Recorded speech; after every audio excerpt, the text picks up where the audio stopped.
bilang panggil Pak Lurahnya, bilangin. Betul nggak atas perintah dia? Kalau bukan cerita nolong, ini saya tolong nih Pak. Jangan melotot. Jangan melotot. Kenapa? Salah saya ngomong keras. Karena nggak ada orang mau mati. Ya kenapa marah sama saya? Bukan marah, saya jelasin Bapak. Iya, Karena Lurah ngomongnya atas perintah Ya udah Bapak. jangan langsung marah. Tenang aja.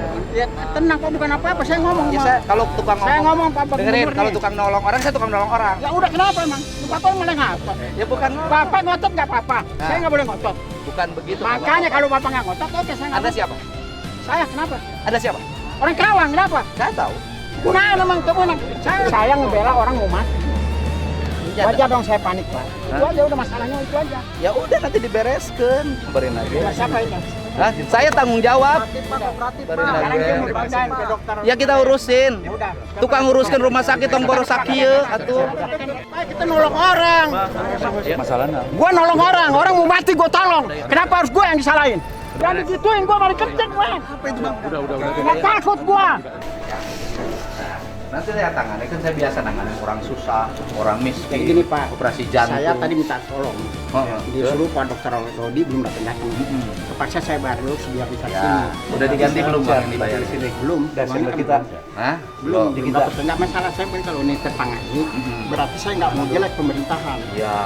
Wajar sebagai orang kecil. Harus. Itu masalahnya. Harus tenang. Ya, Pak, kupingkan. Biayanya saya yang nanggung. Ya udah ya itu terima kasih Udah, berarti itu udah, makanya pas selesai. udah jelas. Jadi kan saya urusan sama Pak Dedi. Ya, udah urusan sama saya. Saya Biayanya punya- saya yang nanggung sampai selesai. Betul nggak, Mas Bro? Ya. ADM dibentak di depan umum kemarin oleh mantan jaksa yang sudah sepuh. Tahu, saya tahu. Kalau di sini caranya nggak begini. Oke. Caranya nggak begini. Kali ini oleh ketua ormas yang juga udah sepuh, dan kejadiannya itu sama Lur di kota Karawang. Sebenarnya ada apa dan kenapa sih mereka berani banget begitu sama KDM? Assalamualaikum warahmatullahi wabarakatuh. Sampurasun, apa kabar Lurku semua dimanapun kalian berada? Mudah-mudahan hari ini kalian senantiasa diberikan kesehatan, kemudahan finansial dan juga kelancaran dalam setiap aktivitasnya. Selamat datang di channel KDM News Podcast. Dan hari ini kita akan membahas dan menganalisa tipis-tipis gitu ya, kenapa belakangan ini banyak sekali orang-orang terutama yang sudah sepuh itu berani mengotot ataupun membentak Kang Deddy Mulyadi. Hampir jarang sekali terjadi ya Kang Deddy itu diperlakukan kayak gini di depan umum. Ya kalau kita melihat pemandangan saat Kang Deddy Mulyadi disambut oleh masyarakat dengan antusias, ya itu udah biasa lah ya. Tapi kalau KDM dibentak-bentak terus ngomong sambil ngotot dan melotot, kayaknya kita yang nonton pun juga jadi ikut-ikut gergetan gitu ya Lur ya.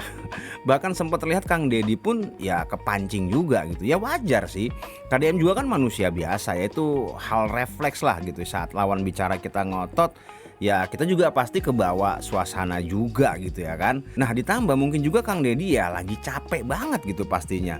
Tiba-tiba datang nih bapak-bapak sambil ngotot-ngotot. Ya urgensinya sih memang ada, yaitu berniat mau menolong orang yang kecelakaan akibat rumahnya dibongkar. Nah tendensinya pembongkaran rumah itu karena perintah dari gubernur katanya. Jadi memang sejak awal bapak ini udah punya niat kesel tuh kayaknya sama KDM, seolah-olah menyalahkan Kang Deddy gitu loh. Kejadian itu terjadi karena perintah dari Kang Deddy, karena kebijakan dari Kang Deddy gitu. Ya walaupun nggak gitu juga ya kan. Kalau kita mau merunut ya harus dari awal mula kejadian dong ya kan. Kang Deddy kan hanya berusaha mengembalikan fungsi-fungsi lahan yang selama ini tuh ngaco peruntukannya. Justru nih ya logika sederhananya adalah itu kan bukan tanah kita. Lah kok bisa-bisanya kita bangun? Ya meskipun ada izin nih dari pihak pemerintah, dalam hal ini PJT gitu ya. Karena alasan klisenya selalu udah diberi izin nih oleh instansi pemegang hak gitu ya. Tapi perlu dicatat kalau izin yang diberikan itu kan untuk memberdayakan pada sektor yang masih berhubungan sama aliran sungai kayak pertanian atau mungkin perikanan gitu kan, bukan untuk pemukiman. Nah terus beberapa waktu lalu juga ya sama tuh ya kan, bapak-bapak yang katanya mantan jaksa itu ngotot juga sama Kang Deddy.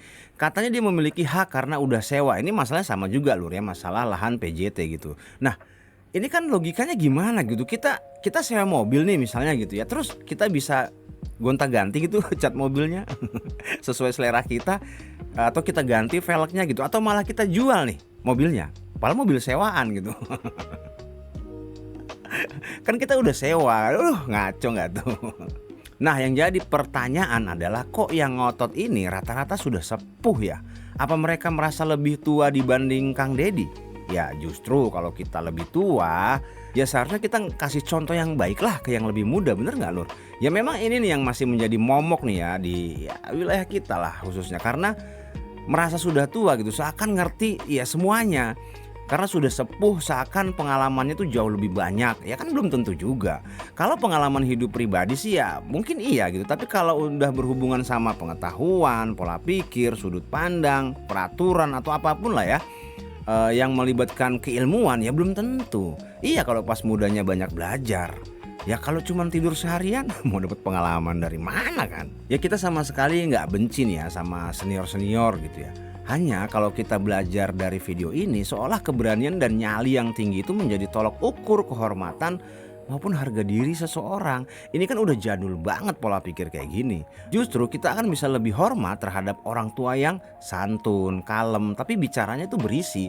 Ilmu dan pengalamannya penuh gitu. Nah, otomatis kita pun pasti kasih hormat walau tanpa harus diminta kan. Terus kalau kita lihat ini kejadiannya masih di Kerawang ya. Apa basis pendukung KDM sedikit di sana? Ya enggak juga Lur. KDM saat Pilgub kemarin di Kerawang itu mendapat 851.692 suara loh. Ya gede banget kan. Jadi kayaknya enggak lah kalau itu terjadi karena pendukungnya sedikit. Ya malah mungkin ya ini mah hanya asumsi kami aja gitu ya.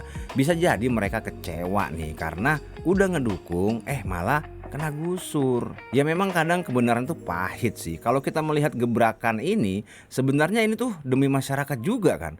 Karena kan tiap tahun selalu kebanjiran. Nah, KDM itu berusaha ngebenerin problem ini Lur. Tapi keputusan ini justru seakan-akan menjadi kesalahan Kang Deddy Mulyadi. Karena dianggap menyelesaikan masalah tapi jadi timbul masalah lain.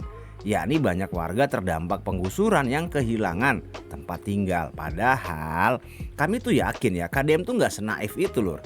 Beliau pasti punya rencana yang akan jauh lebih baik dan akan terasa kelak hasilnya setelah ini terselesaikan. Jadi ilustrasi sederhananya gini, setiap ada kejadian banjir, pemerintah tuh kan selalu ngeluarin dana yang nggak kecil tuh untuk ngasih bantuan. Dan ini kan akan nguap gitu aja ya, karena hampir tiap tahun kan banjirnya terjadi gitu ya. Maksudnya hampir tiap tahun terjadi bencana banjir. Nah, feeling kami mengatakan jika itu pasti ada celah juga tuh untuk dikorupsi. Terus KDM berusaha memberantas hal itulah. Jadi daripada dananya nguap gitu aja, mending nanti setelah ditertibkan dan banjirnya hilang, anggaran bantuan bencananya itu diberikan ke warga dalam bentuk bantuan rumah. Gimana? Cerdas kan Lur? Terus gimana dong solusi jangka panjangnya agar bisa lebih baik? Ya nomor satu sabar ya kan. Kita kan udah tahu nih anggaran Jabar tuh sedang nggak baik-baik saja nih karena TKD-nya dikurangi dari pusat. Dan permasalahan di Jabar itu kan bener-bener sabrek Lur. Lagian ngurus 54 juta orang itu nggak gampang loh Lur. Kalau kebijakan ini dirilis nanti ada warga dari pihak lain yang dirugikan. Ya gitu pun sebaliknya kan. Nah jadi menurut kami menjadi seorang KDM tuh nggak gampang. Maka kita sebagai warganya ya harus ngerti dan paham lah gitu. Sambil kita ikuti pelan-pelan gitu ya kan, kita pantau lah. Nah soal hati KDM mah jangan ditanya. Soal perasaan ya apalagi KDM juara lah soal itu ya.